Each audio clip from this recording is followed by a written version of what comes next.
Futures trading involves risk and is not suitable for all investors. Content provided in this segment is meant for educational purposes and is not a solicitation to buy or sell commodities. Hello and welcome to another edition of the Grain Feed, brought to you by EverAg. This is your weekly news feed for all things grain and all things feed. Each week, we bring you updates on the markets with unique perspectives from an amazing team of analysts with the intention of helping dairy and livestock producers manage their risk. I'm your host, Jim Matthews. We are in Hutchinson Island, Florida at the SMI Leadership Conference. Very excited to be here this week. We've got a couple great guest interviews coming up. Stay tuned. Looking forward to them. All right, folks. I'm here with Ray Egan of SMI. Ray, how are you today? I'm doing well. How are you? I'm doing excellent. Thank you, Ray. Ray, would you mind telling the viewers a little bit about yourself and what you do for SMI? Sure. Yeah. So again, Ray Egan, as you prefaced, as we led into this, I handle member services for Southeast Milk. We're a dairy cooperative marketing about 1 billion pounds a year in 7 southeastern states. Our biggest customer being Publix. So that's about what we do on a daily basis down here. Excellent. Very good. And your representation of SMI, you've been personally managing the conference a bit here this week. It's been an awesome time so far. Lots of great conversations with dairy farmers in Florida, Georgia, South Carolina. Any big takeaways this week and things we should be looking forward to this summer? Yeah, so we're actually here on site, Hutchinson Island, Florida, for our YC conference. We call it SMILE, that's the coin, Southeast Milk and Incorporated's Leadership Experience. So this event, and to your question, is met with a little bit of apprehension over these summer prices, as we saw the mover come down almost $2 in June. But they're buoyed by the thought that there are some positives on the back half of this year with where feed's projecting today, but also milk price on top of that.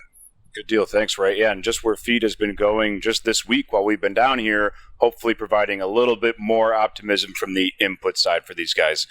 So, Ray, thank you very much. Thanks for having us this week, and thanks for your time today. Of course, you guys have been great. Love working with EverAg, and look forward to tonight. Appreciate it. Thank you. Okay, I'm here with Travis Senn from Edge Cooperative. Yeah, I'm Travis Senn with Edge Dairy Farmer Cooperative. We are a milk verification cooperative based across the upper Midwest, really focusing on dairy policy. Awesome. Travis, first of all, thanks for being with us today. It's awesome for some of us northerners to get down to Florida here in the spring. Hopefully when we get back up there, it's a little bit warmer on the home front. But you are based in Wisconsin. What's going on up there with the dairymen upstate? Great question. Of course, to your point, we had a long winter this year, so I need to come down here and get some color. Yeah. No, it's been a long couple of years. Our dairy farmers are really focused on building a future with their processing partners. And so one of the things as we move through 2023 that Edge is really looking to do on behalf of our members is, we're looking at a couple different things. It's a farm bill year, so that's at the front of everyone's mind, and also milk pricing reform is at the top of everyone's mind. And Edge is really looking at a couple different facets here, but at the end of the day, we're looking for increases in trust and transparency and really building those strategic partnerships with processing partners and building a more sustainable dairy value chain. Okay, excellent. Any key takeaways from this conference that you're bringing back home at the end of the week? There's a lot of great speakers here this week. Alan Birga from National Milk talking about milk policy is obviously something that's right up my neck of the woods. But then we also got to hear about sustainability and methane emissions and how that's really affecting the future of the industry. And, tons of great technology and nutrition speakers as well. And honestly, every time I come to SMILE, I'm biased. I was here for 5 years. I helped relaunch this program way back when. And to see it where it is now, it's really exciting. Awesome. And it's a great organization. This has been a great conference. So great work setting the foundations for that. And safe travels back north. Thank you, sir. You as well. Thank you, Travis. Okay, folks. As always, I'm here with the Director of Feed Procurement, Mr. Jake Kingsley. Jake, how are we today? Pretty good. Getting a little tan going in Florida, Jim. You and I both have to be very careful of getting tans in Florida, don't we? It turns red more than tan. Yep. I plenty of sunblock today. Good to hear. We've had a couple pretty awesome guests here so far on the Grain Feed. We've had a very fun week so far in Hutchinson Island in Florida, but we've also been bouncing around Florida a little bit, speaking with some feed mills, speaking with dairymen, dairywomen. Any key takeaways this week? Well, I mean, our conversation has been around what's going on with feed prices here. This morning, we kind of broke through some pretty critical support points on futures. These last couple of weeks, we've been having some conversations around new crop basis as we've seen protein kind of start to ease lower. Haven't quite seen that in corn basis yet, but that's the conversation. We're finally starting to hit some of these points in our pricing expectations that we've been talking about for a while. Okay, so now what are the next action items on the list? Do we buy something here? Do we manage it on the exchange? I think the answer by and large is a little bit of both, certainly in protein. Doing a little bit of managing on the corn side with the exchange, just because I think there maybe is a little room to work yet on basis there with the huge balance sheets that we kicked out here with the last WASDE report. But it's nice to finally see some of these things happen for these dairies that have been dealing with exceptionally high prices for coming on 3 years now.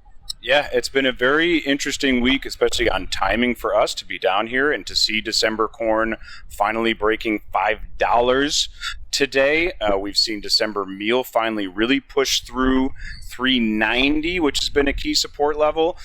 So in terms of board pricing for these guys down in the Southeast, we're very encouraged by the early push lower in a very early bearish market, but for what has been a smooth planting season so far in the Midwest and mostly around the country. We've got a couple areas like the Dakotas that are a bit behind or leaving acreage unplanted, but for the most part, clearly managed money's been happy with the I-states, especially Illinois, and how they've progressed and are really pushing a significant net short position at this stage. In terms of the folks down here in the Southeast, any unique challenges or opportunities for these guys? Yeah, I think similar to our folks out west, these guys are dealing with a bit of a fiber issue here. So they're going to have a historically poor citrus crop this year. Due to some hurricane damage and some freeze damage and some disease in the crop. It's been trending that way for a while, but they're going to lose a significant portion of the citrus crop down here, and that's something that these dairies rely on, the citrus pulp, as a feed source. So they're trying to figure out what they're going to plug into the ration to offset that. A lot of talk of soy hulls coming out of the Midwest. Of course, we had some exceptionally high prices with that last year. They've come well off the highs now, but they're still firm. Beet pulp is another option, but the freight to get it here kind of prohibits inclusion to a degree. And then these guys struggle with corn silage. They've got a fair bit of grass these animals graze on, but silage is difficult down here because they're losing cropland to development and losing acres of that every year. So those are some of their obstacles they're dealing with. I think they're grateful to have a break in the market, but they've got a lot of work still to do. Yeah, and Florida being very unique, you mentioned that land development, and it's not just the growing population down here and commercial development, but we're also hearing a lot of conversations around renewable energy developments on farms or on fields, so people losing maybe some of that silage or forage ground to solar panels, things like that. So very interesting challenges for folks down here, but hopefully feed prices can continue to move in a favorable direction for them. Jake, thank you very much for your time. Yeah, thank you, Jim. Well, a big thanks to Travis Senn and Ray Egan for their insights today and being on the show. Obviously, a big thanks to Jake for joining us this week, and also our colleague Matt Wolf hitting the road with us this week in Florida. Big thanks to the viewers for watching the Grain Feed. Special shout out to Paige for her production magic, especially battling the elements in this week's episode. And of course, Corey and the Everag Insights crew for their support. Stay tuned for the Everag Insights portal, which is now live. Very exciting stuff to view all of our content, including the Grain Feed, of course. Please stay tuned for that. Looking forward to all the great things Everag has going forward. Big thanks once again to SMI and all their members for having us here in Florida this week. That's all for today. We'll see you next time on the Grain Feed.